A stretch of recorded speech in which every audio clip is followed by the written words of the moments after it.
Hi, welcome back to Self-Ahordian. Today I'm talking about hyperfractional and fractional gold, and it's my opinion as a low earner. Now, let's get into it.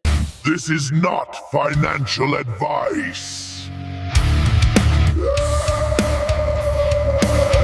Congratulations to Stacking with Craven and BBA for both of you getting the first comments in my last two videos. So today I'm talking about fractional gold, and I've got a mail call from Blue Collar Stacker. Now let's get into that and then we'll get into the video. So I picked up 200 of the 1/4 gold back, the Idaho ones, the new ones that have come out, and I used them for my treasure hunts because they're a little bit smaller than a business card, and that's one of the reasons why I got them. I was also quite fortunate. I managed to pick up a few of the half gold backs of the Florida, the Oklahoma, and Idaho. I mean, what's all of your opinions on goldbacks? I personally love them, and there is quite a few people out there which really dislike them. That also wasn't the only thing that Blue Collar Stacker sent me. He also sent me a 40% silver proof set, and I really wanted one of these, so I am like really blown away with your generosity. So thank you ever so much. And also a coin that I've never seen before, which is an 1893 Columbian $half.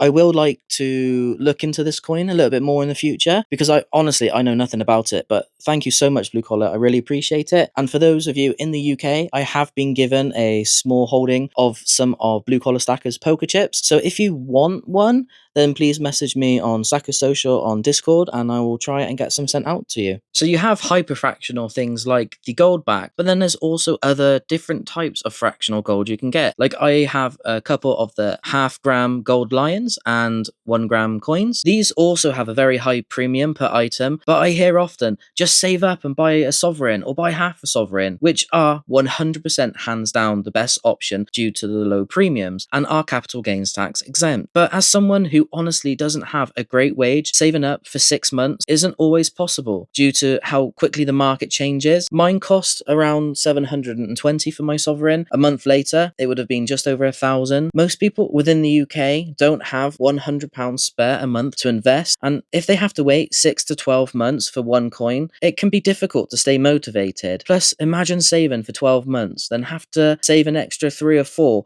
on top of that to finally be able to afford it. It can easily go the other way saying that. You may expect to wait 12 months and could get it in 8. Personally, I like the half-gram and 1-gram options. Yes, I know the premiums, but if you're not selling to a main dealer or a pawn shop, you'll get those premiums back unless you overbuy on Monday. It arrives on Wednesday and you sell it on Thursday, which I've done a few times and I'm sure many of you have also. So in my opinion, it's easier to spend say 80 to 130 pounds than it is 450 to 1,000 pounds. So what is people's problems? If the goal is to buy monthly for 10 years, then to hold for 10 years, you don't think you'll get back that 20 or 30% premium? Then with the price of gold rising and the cost of living that just keeps rising, I see fractional gold to become the only way of stacking for the average Joe like myself. And there's so many companies now which are doing half-gram gold, quarter gold, and I mean, why not? And I see 2026 as the year that fractional gold stacking is here and it's going nowhere. And I love seeing channels with large gold stack all over their desk, and it fills me with desire to push harder and for me to achieve that as well. But when I hear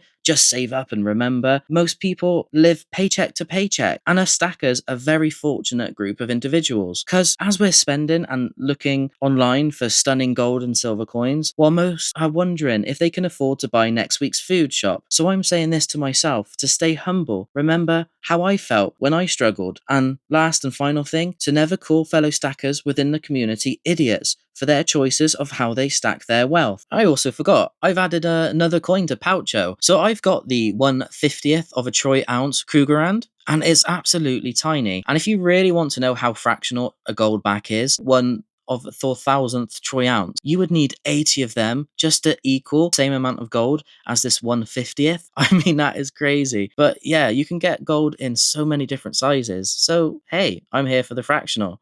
Are you? Hey, you're still here. Please like, comment, and subscribe. I'm also going to show an experiment that I've been working on for the last 6 months. But before I show you that, I've got to quickly thank Silver Sag Stacker, who has also kindly donated into the treasure hunt. He's sent through some Britannia 1/10 ounce coins, some 1-gram silver bars, and also very kindly a 1/1000th gold coin.